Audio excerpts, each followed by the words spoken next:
Drive Time on RTE Radio 1, sponsored by Zurich.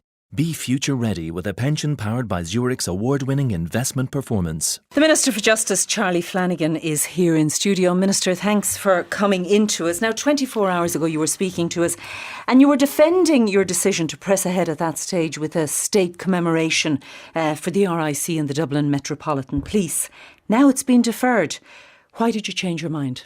Well, I'm very disappointed and changed my mind because I felt in the circumstances there wasn't an appropriate level of inclusivity.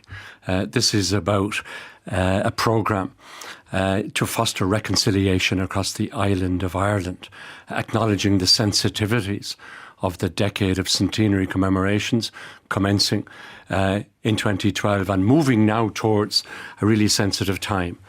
I'm very disappointed for the families of those who served in the RIC. But you knew all that yesterday when you were defending your decision to I press did. ahead. I reflected on the matter, Mary.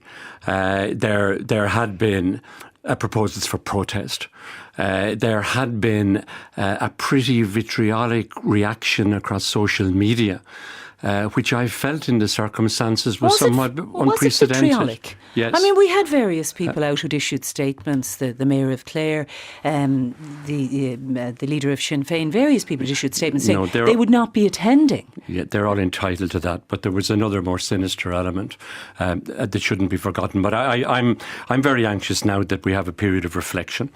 Well, before you reflect, Diarmuid Ferriter was sitting where you're sitting now a short time ago. You, in your statement yesterday, you said you'd made the decision to press ahead with the state commemoration in Dublin Castle under the guidance of the expert advisory group of which he is a member. He sat there today and he said it was not under their guidance. Well, I quoted from the report wherein they made a recommendation to government that every consideration be given towards a commemorative event, and that's exactly what we were doing. They talked, I think, and he explained that about an event that would be inclusive, that would include local communities, that would involve perhaps an academic event of some nature. They never, he says, gave any guidance to you or anybody else in government about any form of state event, least of all, he said, at Dublin Castle. No, the guidance they gave was that every consideration be given to the event, and that's what government did,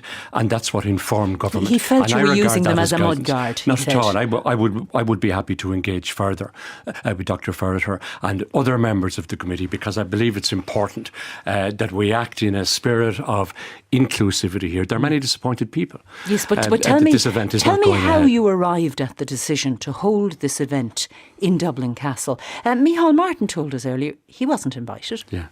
Well, the reason it was held, the proposal was to hold in Dublin Castle, was quite simply because that, in the castle grounds, is where there is a commemorative garden for deceased Garda Síochána, where there is a plaque to a former police force. And I believe it would have been entirely appropriate to have a simple and sombre ceremony.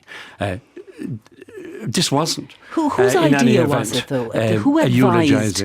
I know. When you said that yesterday, you said it's not a celebration, it's not a eulogising, and I understand all of that. But who sat around the table and made the decision that we're going to do this on the 17th of January? A cabinet decision? On the 17th of January, at the event. Were you part of the decision? Yes. And Josepha Madigan? Yes. The Taoiseach?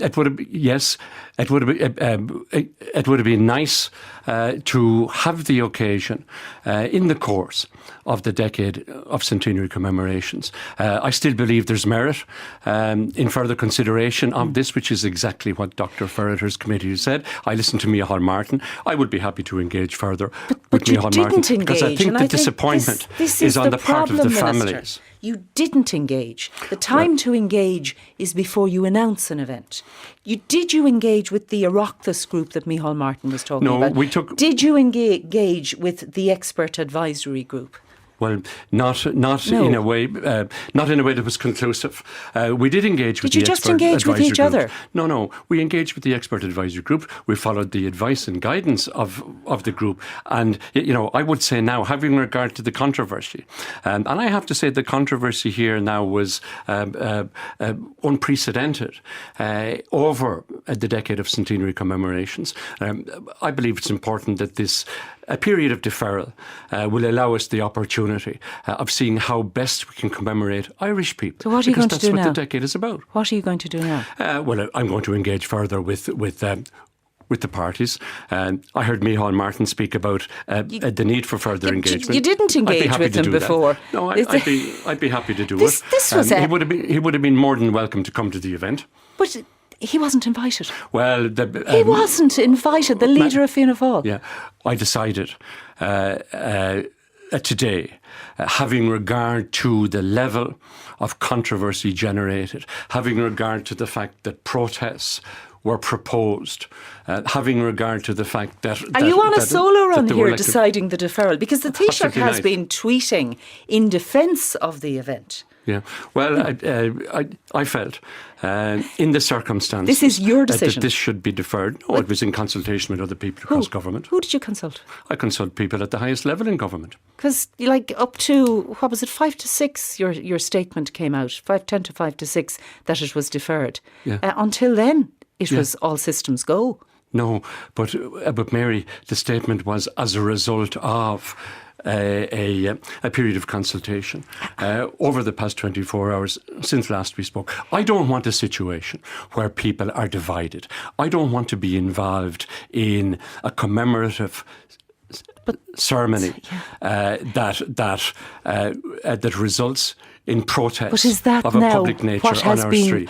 What has been created by the failure to consult? That you've created the controversy as you go through this decade into many more difficult days. I don't accept that at all. There were political forces at play here, which over the course of the last week or more exaggerated and fundamentally misrepresented the position. Well, there were those who said that part of this event was a eulogy for the Black and Tans, where people were Eoghan Martin didn't say that. No, Dermot Ferriter didn't say that. Mary Lou MacDonald didn't say that. I didn't say Eoghan Martin said that, but there were a number of commentators appeared on the public arena in a way that fundamentally misrepresented what government was doing, and that is merely to acknowledge, not to celebrate, not to engage in any eulogy, but to acknowledge the fact that there are thousands of people across the island of Ireland. And remember, if we're talking about